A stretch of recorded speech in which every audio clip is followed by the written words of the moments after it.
everybody, and welcome to Bits of Board, where we're talking board games, miniatures, cards, and dice.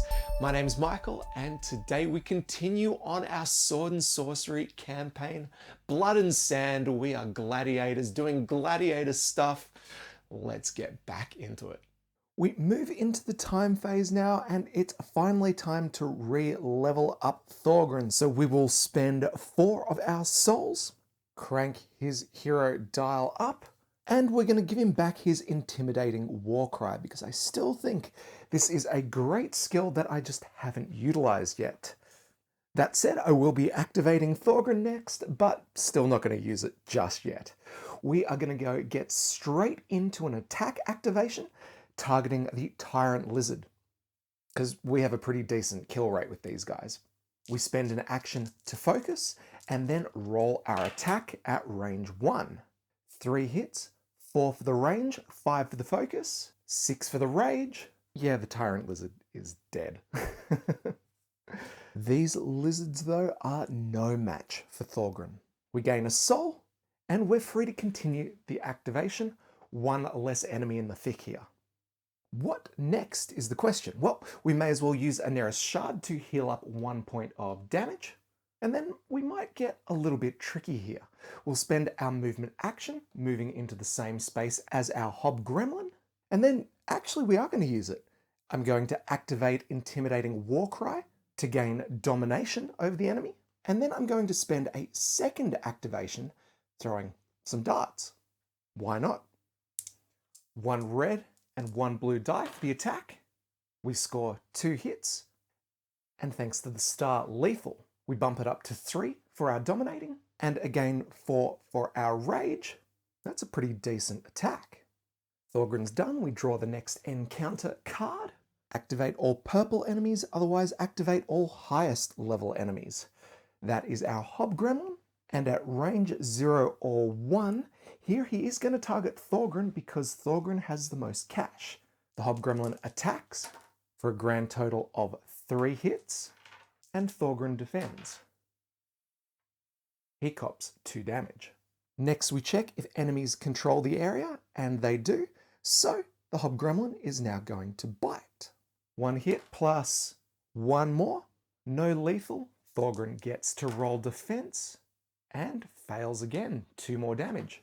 And thanks to those 2 attacks, Thorgrim goes up to 3 rage, and then up to 4. Nice. We move into Xanterra's action, and spying a very solid opportunity to kill the Hobgremlin, we are going to focus and then attack as always with our Wand of Darts.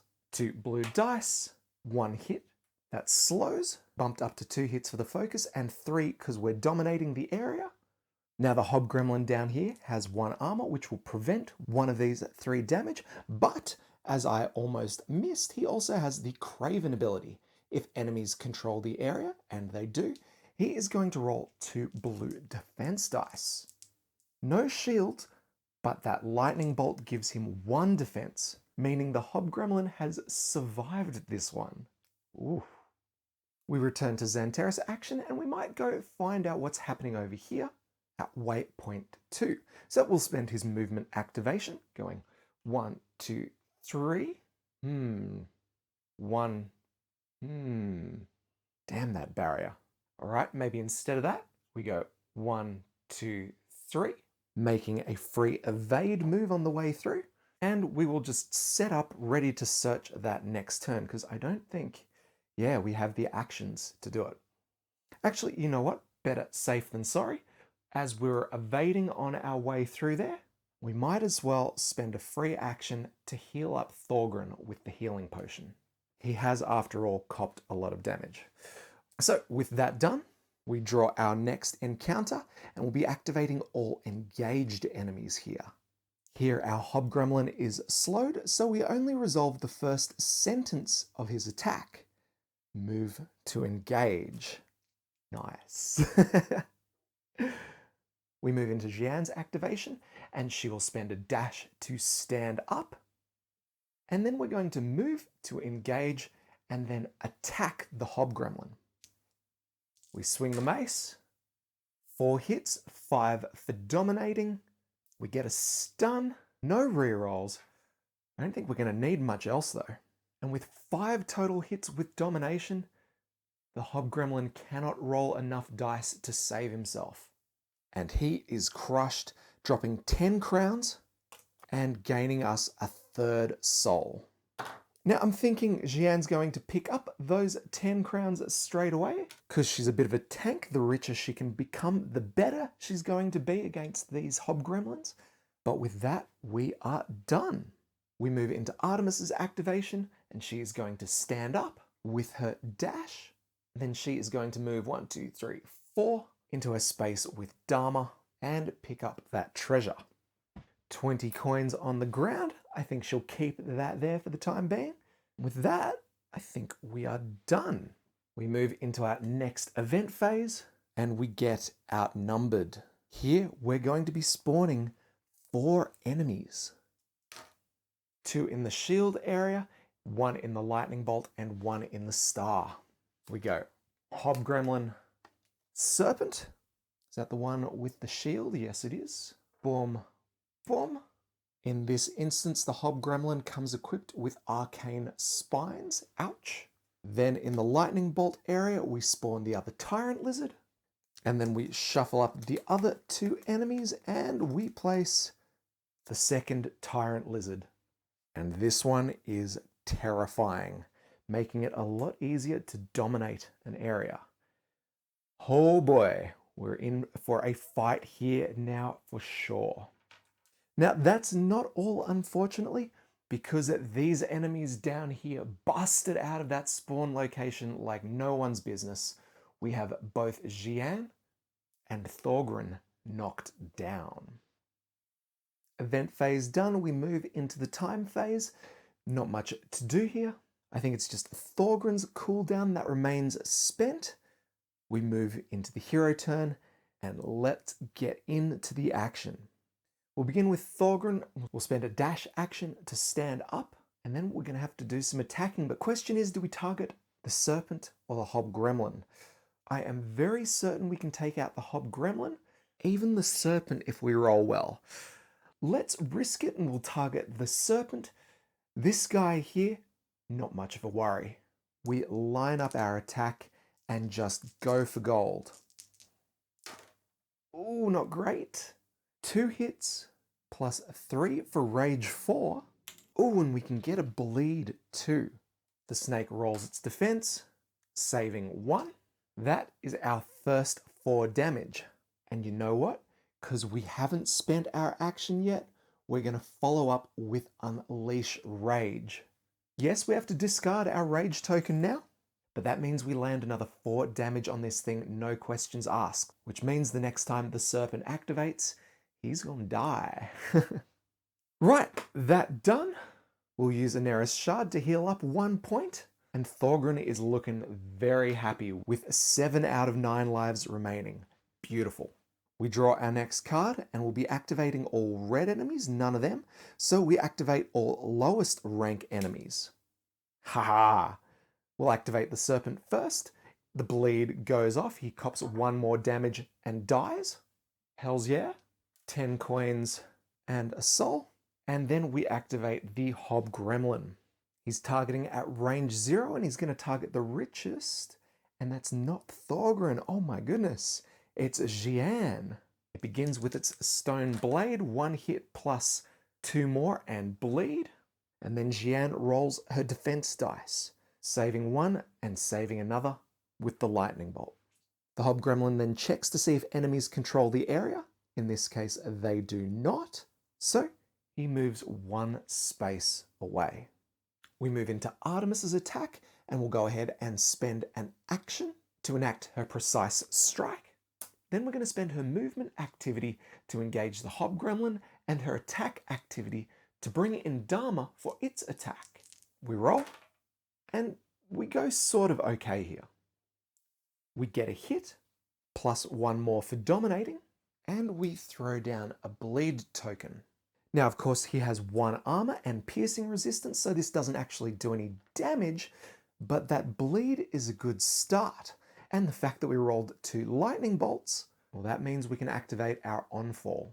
Dharma takes a shot, scoring only one hit on the dice, but there's a couple of other things going on here. First, remember our precise strike? Well, that is going to net us one critical, and that is -2 max health. Hells yeah. Then you see here we've also rolled a gremlin symbol, which means we have to draw another one thanks to Artemis's predatory instinct. Ooh, no lightning bolts for you, mister.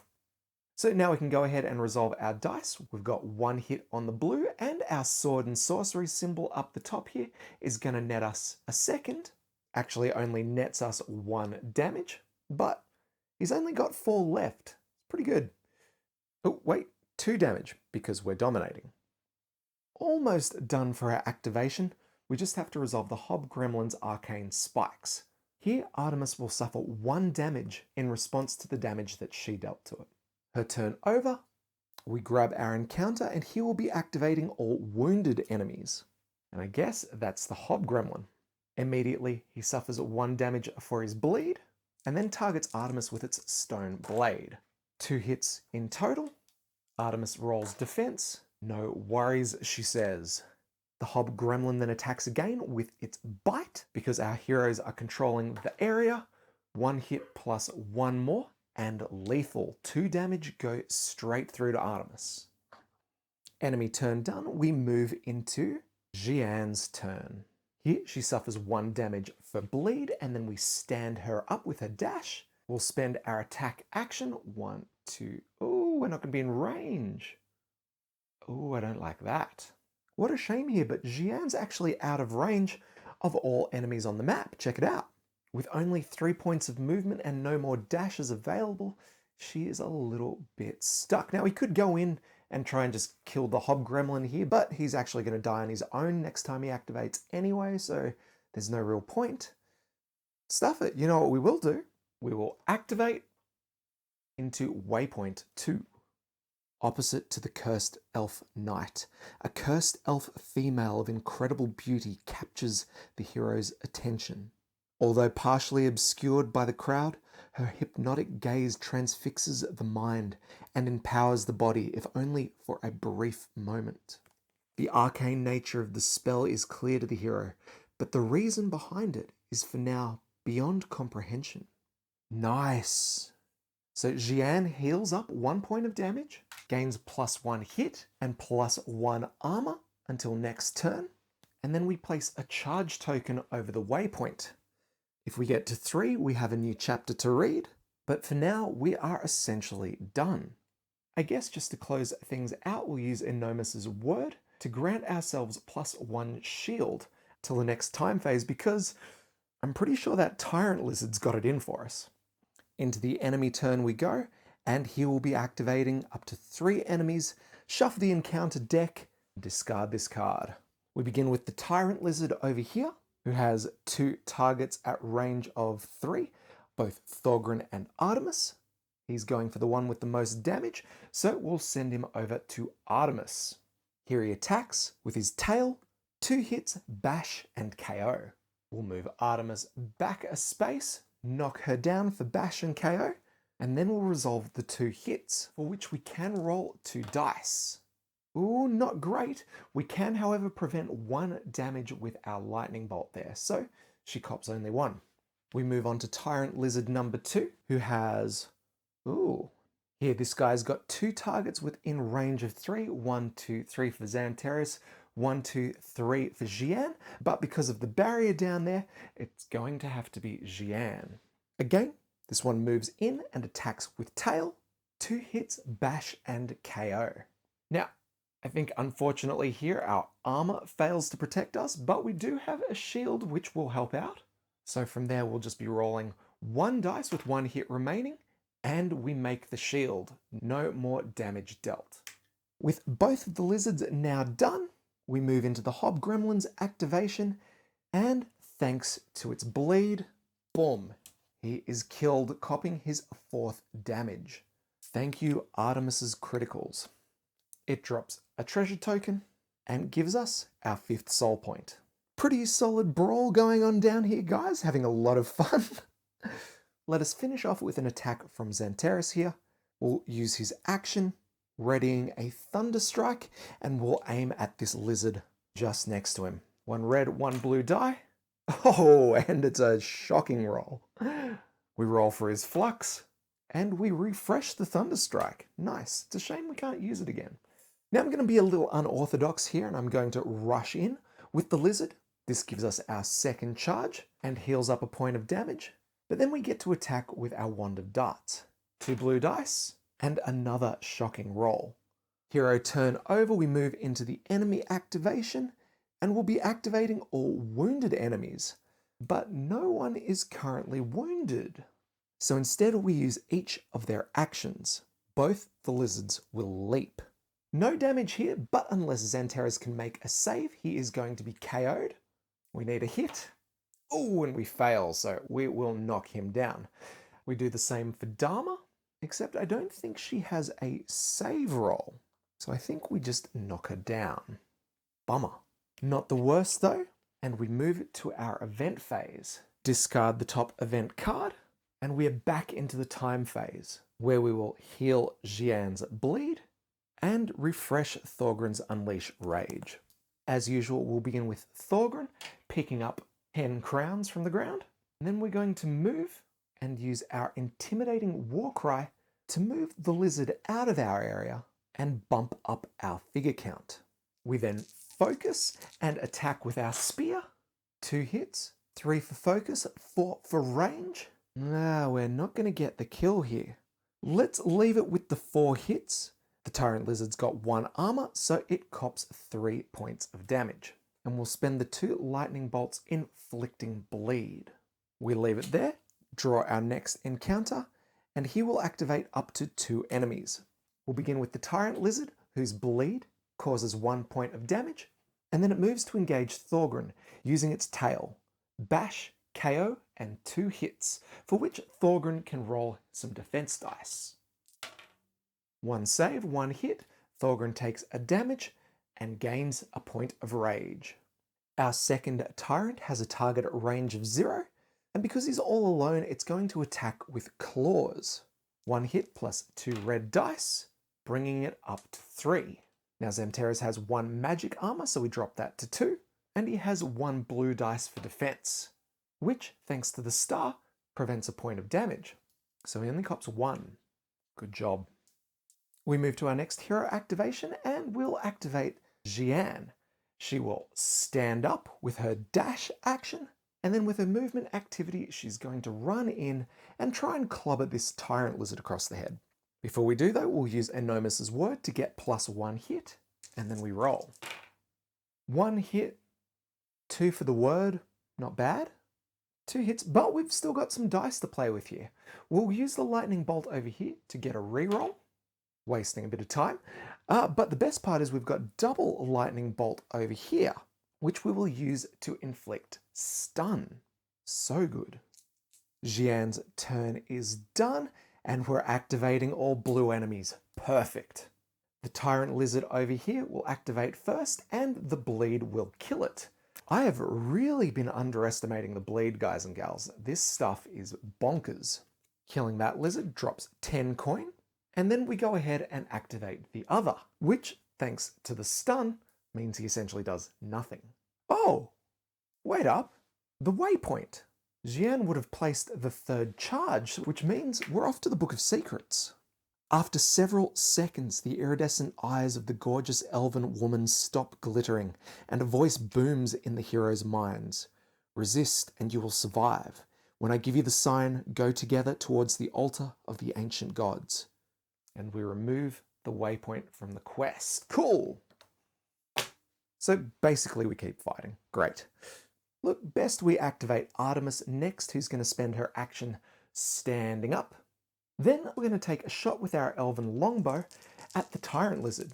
We roll our dice, and we do pretty dang good. 3 hits, and we're going to get 2 criticals out of it too. The first is going to be -1 armor, very useful. And the second we are getting, a KO. All right, well, that done. These 3 hits go through unimpeded. The guy is now dead. Right, so we are doing a masterfully good job. So far, we've placed 10 crowns for all of our kills. It has been a bloodbath. Let's see what the next event has in store for us. Ugh, nests, and they breed. We'll be spawning 2, 1 at the lightning, 1 at the star, and then we roll. 1 venom over there and 1 over here. Event phase done, we move into the time phase. Xanterra's Confusion only needs 1 more time phase to go before it's ready. And Thorgrim needs 1 more for his Intimidating Warcry. We're good for status, so let's get into the attack. We'll begin with Thorgrim. As is tradition, we will spend our dash to stand up, and then we're going to get out there to try and take out one of these nests. We'll spend the movement activity, 1, 2, 3, getting him in range of that one over there. And then we take a swing, noting that now our rage is back down to 0. 2 damage plus 1 for range is 3, and we'll use a lightning bolt to ignore the nest's armor. 3 damage down, halfway there. We move into the enemy activation and spawn for the nests. 1 here, and we'll roll for the 1 in the distance, 1 there as well. We hit the end of the enemy activation, and all these venoms find new homes. These 2 over here are going to head to Thorgrim, while these 2 will find their way to Artemis. Got to make sure we get rid of them before the next round. Artemis next, and we're going to take our shot at that same nest. We'll spend an action to focus, and we take our shot. Yes! 3 hits on the dice, 4 for the focus, 5 for a lightning bolt. We cut straight through this thing, armor and all, and it explodes in a cloud of acid vapors harmlessly out in the corner. We'll then move her into the middle and pick up some cash. Oh, you know what? While we're down here, let's pick up this one as well. Oh, and that is a treasure. Hold on one moment. Let's see what we got here. We get a soul shard. Oh, this gives us a ton of souls, but even more if we get another one. What? Holding on to that one for sure. That done, we'll get moving and we'll pick up some coin. We might actually go here. 1, pick up. 2, 3, pick up. And now we're really cashed up. Artemis with 50 crowns there. Whew. We move into the enemy activation. No venoms coming into play. It's now time to activate Xanterra's. And what we're going to do here is spend our action to dash into this location with Thorgrim. We'll then spend our combat activity to rid him of those 2 venoms. And then we're going to spend our movement activity going 1, 2, 3, hanging out by the entrance up here, because hopefully our exit route is going to appear soon. He's done. We're at the end of another enemy activation. And here we're going to be spawning 2 venoms. 1, 2. These guys, of course, activate at the end of the enemy turn, landing onto Artemis. She's now got 4. I guess it's up to Jian to get rid of them. We move into her action. 1, 2, 3. Spend our attack activity wrecking those venoms. And then I think we're going to use our heal to fix 2 points of damage on Artemis. Nice one. End of turn, we roll.